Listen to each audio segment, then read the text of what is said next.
In a city still buzzing with protests, an agent's finger was literally ripped from his hand by rioters. That shocking image is now circulating on the internet, proof that violence has reached new levels. Minneapolis streets, once a backdrop for peaceful marches, have become a battleground of terror and fury. The question on everyone's lips: what led to this gruesome scene? What was happening inside that cramped space where an agent's hand was torn apart? Why are officials calling it a crime of Rioters when the situation feels like chaos itself?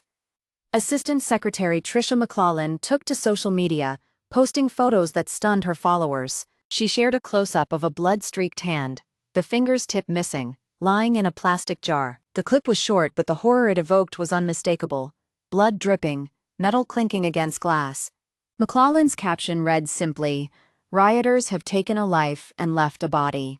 Yet she did not reveal the identity of the individual who bit that finger. Behind the scenes, the story is tangled in layers of politics and unrest. Alex Pretty, a 32-year-old man, had just been shot by a DHS agent on Saturday morning.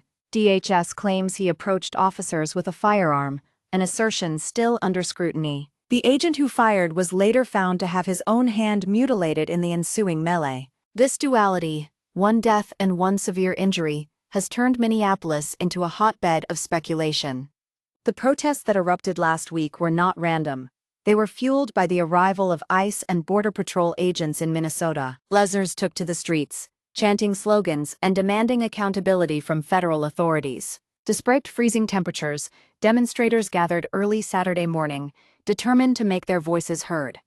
Police used tear gas to disperse the crowd, but the anger only seemed to grow louder as night fell. Governor Tim Walz stepped in, calling on the National Guard to help restore order. He warned that the federal government would be billed for deploying troops across the state. DHS Secretary Kristi Noem labeled Pretty a domestic terrorist, a designation that has only intensified the already volatile situation. The picture McClellan shared is chilling.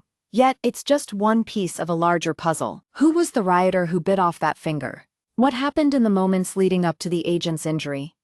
Why did the DHS agent shoot Pretty at all? These unanswered questions keep the story alive, and they fuel a growing demand for transparency. As the city grapples with these events, one truth remains clear: the line between protest and violence has blurred beyond recognition, and in that blurred line lies a grim reminder of how quickly a peaceful gathering can turn deadly. The answer to our hook, what caused this shocking act, rests not only in the hands of law enforcement, but also in the eyes of every witness who watched that finger fall from an agent's grasp. Thank you for watching.